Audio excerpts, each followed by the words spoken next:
आज हम बात करेंगे दौलत की, बड़े बड़े सपनों की और एक ऐसी तबाही की जिसने सब कुछ बदल दिया। ये सिर्फ इतिहास का एक पन्ना नहीं है, ये एक ऐसी रोमांचक कहानी है जिसमें लालच आसमान तक पहुंचता है और फिर धड़ाम से जमीन पर आ गिरता है। और इस पूरी कहानी की जड़ में है सिर्फ एक सोच, एक फलसफा जो एक पिता ने अपने बेटों को दिया। क्या थी वो सोच? कागजी पैसा कभी भी राख बन सकता है। बस इसी एक लाइन ने इतिहास के सबसे बड़े फाइनेंशियल गैम्बल, सबसे बड़े जुए की नींव रख दी। तो कहानी शुरू होती है टेक्सास में।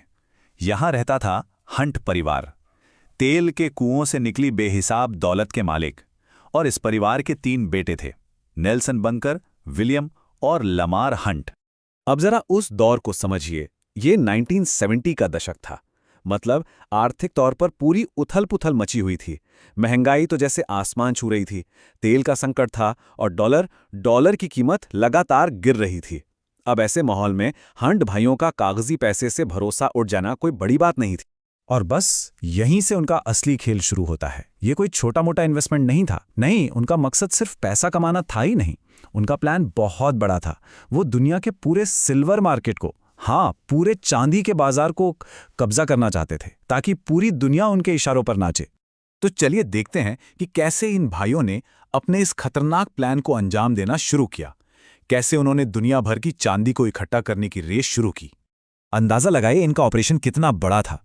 ये कोई एक जगह की बात नहीं थी, ये एक ग्लोबल खरीदारी थी। अमेरिका में फ्यूचर्स खरीदे जा रहे थे, स्विट्जरलैंड में बड़ी बड़ी तिजोरियां किराए पे ली जा रही थीं, लंदन में डील्स हो रही थीं, यहां तक कि सऊदी शेखों के साथ सीक्रेट पार्टनरशिप भी की गई। मतलब हवाई जहाजों में भर भर कर चांदी की ईंटें एक देश से दूसरे देश भेजी जा रही थीं। और इस पागलपन का नतीजा ये हुआ कि एक वक्त ऐसा आया जब दुनिया में मौजूद हर 3 चांदी की सिल्लियों में से एक, सिर्फ एक, हंट भाइयों की थी। सोचिए जरा, उन्होंने एक तरह से पूरे मार्केट पर ही कब्जा कर लिया था। और उनके इस एक कदम ने चांदी की कीमतों में जैसे आग ही लगा दी। जो चांदी कुछ साल पहले सिर्फ $1-2 की थी, वो रॉकेट की तरह ऊपर गई और जनवरी 1980 तक लगभग $50 प्रति औंस पर पहुंच गई। उनका जो कागजी प्रॉफिट था ना, उसने तो सारे रिकॉर्ड ही तोड़ दिए थे। और एक हैरान करने वाली बात यह थी कि एक वक्त तो ऐसा भी आया जब अमेरिका में चांदी की कीमत सोने से भी ज्यादा तेजी से बढ़ रही थी। ये किसी भी लॉजिक से परे था। ये साफ साफ हंट भाइयों का बनाया हुआ एक बुलबुला था जो बस फूलता ही जा रहा था। अब इतनी दौलत, इतनी ताकत, इसका असर तो होना ही था। इन भाइयों के अंदर एक जबरदस्त अहंकार आ गया। उन्हें लगने लगा कि वो मार्केट से बड़े हो गए हैं, कि अब उन्हें कोई हाथ नहीं लगा सकता। वो खुद को समझने लगे थे एक नए युग के राजा।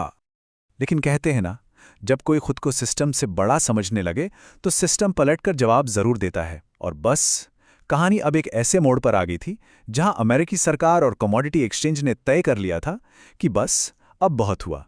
तो सवाल ये था कि क्या होता है जब एक प्राइवेट फैमिली मार्केट से भी ज्यादा पावरफुल हो जाए। रेगुलेटर्स के मन में यही डर था। उन्हें लग रहा था कि हंट भाई अपनी इस ताकत से पूरे के पूरे फाइनेंशियल सिस्टम को हिला के रख सकते हैं।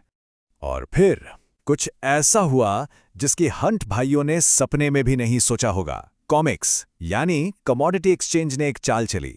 उन्होंने रातों रात खेल के नियम ही बदल दिए। ये एक सीधा हमला था हंट भाइयों की पोजीशन पर।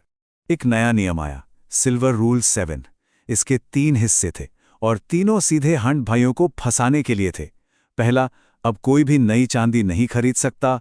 दूसरा, आप सिर्फ बेच सकते हैं, खरीद नहीं सकते। और तीसरा, जो सबसे खतरनाक था, मार्जिन की ज़रूरतें इतनी ज़्यादा बढ़ा दी कि उन्हें पूरा करना लगभग नामुमकिन हो गया। ये एक जाल था, एक पिंजरा। और फिर आया वो दिन जो इतिहास में हमेशा के लिए दर्ज हो गया, 27 मार्च 1980, जिसे दुनिया आज सिल्वर थर्सडे के नाम से जानती है। वो दिन जब ये पूरा खेल अपने क्लाइमैक्स पर पहुंच गया।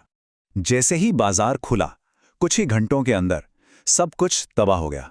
जो चांदी $49 के आसमान पर थी, वो धड़ाम से घिरी और $11 से भी नीचे आ गई। बस कुछ घंटों में उनकी अरबों डॉलर की दौलत हवा में उड़ गई। और फिर फोन की घंटियां बजने लगीं। ब्रोकर्स की तरफ से एक के बाद एक मार्जिन कॉल आने लगी। अब मार्जिन कॉल का सीधा मतलब होता है कि आपको तुरंत कैश, मतलब नकद पैसा जमा करना है, वरना आपकी सारी चांदी जबरदस्ती बेच दी जाएगी। और हंट भाइयों के साथ दिक्कत यही थी, उनके पास जायदाद तो बहुत थी, लेकिन उस वक्त उतना कैश नहीं था। तो अब आते हैं कहानी के आखिरी हिस्से पर, लालच का सबक।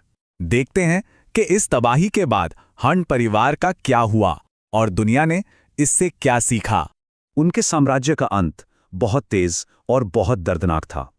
अरबों की चांदी जबरदस्ती बेच दी गई, उनके आलीशान महल नीलाम हो गए, प्राइवेट जेट्स जब्त कर लिए गए और आखिर में उन्हें दिवालिया, बैंकरप्ट घोषित कर दिया गया और साथ ही कमोडिटी मार्केट से हमेशा के लिए बैन कर दिया गया। बाद में नेल्सन बंकर हंट ने खुद इस बात को माना। उन्होंने कहा, मैंने सोचा था कि मैं बाजार को खरीद रहा हूं, पर असल में बाजार मुझे खरीद चुका था। इससे बड़ी गलती का एहसास और क्या हो सकता है। तो सिल्वर थर्सडे की विरासत क्या रही? सबसे पहले ये मार्केट मैनिपुलेशन और अहंकार की एक क्लासिक केस स्टडी बन गई। इसने ये भी साबित कर दिया कि कोई भी सरकार से ऊपर नहीं है। इसी के बाद हंट रूल जैसे नए नियम बने ताकि दोबारा कोई ऐसा ना कर सके। और हाँ, ये फाइनेंस की दुनिया में हमेशा याद रखी जाने वाली एक चेतावनी बन गई। तो सवाल उठता है कि इस पूरी कहानी की असली सीख क्या है? आखिर में हम इससे क्या समझें?